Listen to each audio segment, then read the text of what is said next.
اچھا، تو آئیے آج ایک ایسے موضوع پر بات کرتے ہیں جو گہرا بھی ہے اور جس پر اکثر بات کی ہی نہیں جاتی۔ یہ اس خاموشی کی عمارت کے بارے میں ہے جو مردانہ جذبات کے ارد گرد تعمیر کی گئی ہے۔ ایک ایسی عمارت جس کی بنیادیں ہم سب نے محسوس کی ہیں، لیکن شاید ہی کبھی اس پر کھل کر بات کی ہو۔ اور یہ کہانی نا بہت پہلے شروع ہو جاتی ہے۔ ذرا سوچیں، بچپن میں کھیل کے میدان میں گرنا، گھٹنے کا چھل جانا اور آنسوؤں کے آنے سے پہلے ہی ایک آواز کا کانوں میں گونجنا، اٹھو لڑکے روتے نہیں ہیں۔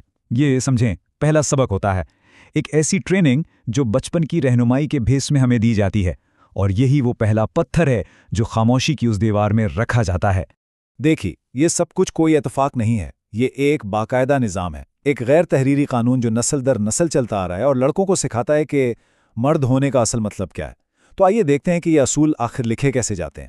ایک ماہر عمرانیات تھے رابرٹ برینن، جنہوں نے 1976 میں مردانگی کا ایک خاکہ، ایک بلو پرنٹ تیار کیا تھا، اور اس کے یہ 4 اصول آج بھی جانے انجانے میں بہت سے مردوں کی زندگیوں کو کنٹرول کرتے ہیں۔ پہلا اصول، کوئی زنانہ پن نہیں، مطلب ہر اس چیز سے دور رہو جو کمزور یا نسوانی سمجھی جاتی ہے۔ دوسرا، بڑا پہیا بنو، یعنی اسٹیٹس، طاقت اور عزت کماؤ۔ تیسرا، مضبوط بلوط کے درخت کی طرح رہو، یعنی مضبوط، خاموش اور خود پر انحصار کرنے والے بنو۔ اور چوتھا، ان کی خبر لو، مطلب سخت بنو، جارحانہ رویہ اپناؤ اور خطرات مول لو۔ اور یہ جو سماجی ٹریننگ ہے نا، یہ ایک ایسی حالت کو جنم دے سکتی ہے جسے نارمیٹیو میل اینلیکستھیمیا کہتے ہیں۔ یہ ایک مشکل سا نام ہے، لیکن اس کا مطلب بہت سادہ ہے، جذبات کے لیے الفاظ کا نہ ہونا۔ یہ ایک ایسی کیفیت ہے جہاں ایک مرد اندر سے کچھ محسوس تو کر رہا ہوتا ہے، لیکن اس کے پاس یہ جاننے کے لیے الفاظ ہی نہیں ہوتے کہ وہ اصل میں کیا محسوس کر رہا ہے۔ اب یہ سلائیڈ اس فرق کو بالکل واضح کر دیتی ہے جو ایک مرد کے اندرونی تجربے اور اس کے بیرونی اظہار میں ہوتا ہے۔ اندرونی طور پر ہو سکتا ہے وہ یہ سوچے کہ کچھ برا لگ رہا ہے پر پتہ نہیں کیا ہے، لیکن باہر سے وہ بالکل منطقی اور بے تاثر نظر آئے گا۔ جب اظہار کی بات آتی ہے تو وہ یہ نہیں کہہ پاتا کہ میں اداس ہوں یا مجھے تکلیف ہو رہی ہے، اس کے بجائے وہ غصے کا استعمال کرتا ہے۔ اور جہاں تک قریبی تعلقات کی بات ہے، وہ گہری جذباتی گفتگو سے بچتا ہے، چاہے اندر سے وہ کتنا ہی جوڑنا کیوں نہ چاہتا ہو۔ یہ جذباتی پابندی صرف ایک سماجی عادت نہیں ہے، اس کی ایک قیمت ہے جو ذہنی اور جسمانی دونوں صحتوں کو چکانی پڑتی ہے۔ جسم اس ساری خاموشی کا حساب رکھتا ہے۔ اور یہ چیز بہت بہترین طریقے سے بتاتی ہے کہ ڈپریشن اکثر مردوں میں مختلف انداز سے کیوں نظر آتا ہے۔ عام طور پر ہم ڈپریشن کو اداسی، نا امیدی اور رونے سے جوڑتے ہیں، ٹھیک؟ لیکن مردوں میں یہ اکثر چڑچڑاپن، اچانک غصہ اور فرار کے رویوں جیسے کہ بہت زیادہ کام کرنا یا لاپرواہی سے ڈرائیونگ کرنے کے پیچھے چھپ جاتا ہے۔ یہاں تک کہ جسمانی طور پر بھی یہ سستی کے بجائے سر درد اور دوسرے دردوں کی شکل میں ظاہر ہو سکتا ہے۔ تحقیق ہمیں ایک بالکل سیدھا اور واضح تعلق دکھاتی ہے۔ ذرا ان اعداد و شمار کو دیکھیے، یہ واقعی چونکا دینے والے ہیں۔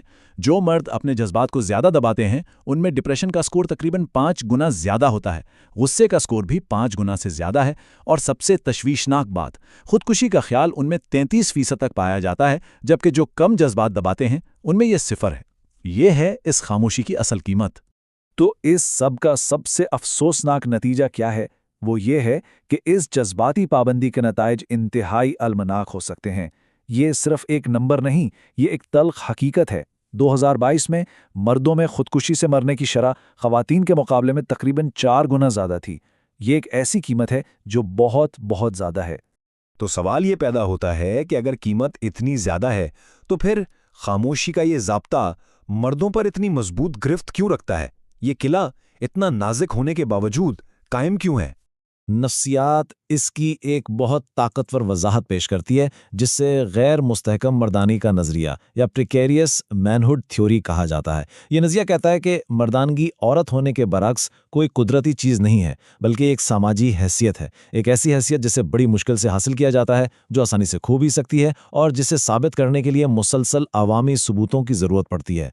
اور خود کو بار بار ثابت کرنے کی یہ جو ضرورت ہے نا، یہ گہری بے چینی پیدا کرتی ہے۔ کوئی بھی ناکامی، چاہے وہ نوکری کا چھوٹنا ہو یا کمزوری کا کوئی ایک لمحہ، ایک مرد کے طور پر اپنی شناخت کے لیے خطرہ محسوس ہو سکتا ہے۔ مطلب مردانگی کمائی جاتی ہے اور اسے دوسروں کے سامنے ثابت کرنا پڑتا ہے، جبکہ عورت ہونا اکثر ایک قدرتی اور مستحکم حیثیت سمجھا جاتا ہے۔ اور ستم ظریفی دیکھیں کہ مردوں سے ہمیشہ ناقابل تسخیر ہونے کی یہ جو توقع ہے، یہ ایک حیاتیاتی جھوٹ پر مبنی ہے۔ حقیقت تو یہ ہے کہ پیدائش کے وقت سے ہی انسانی نر کئی طریقوں سے زیادہ نازک ہوتا ہے۔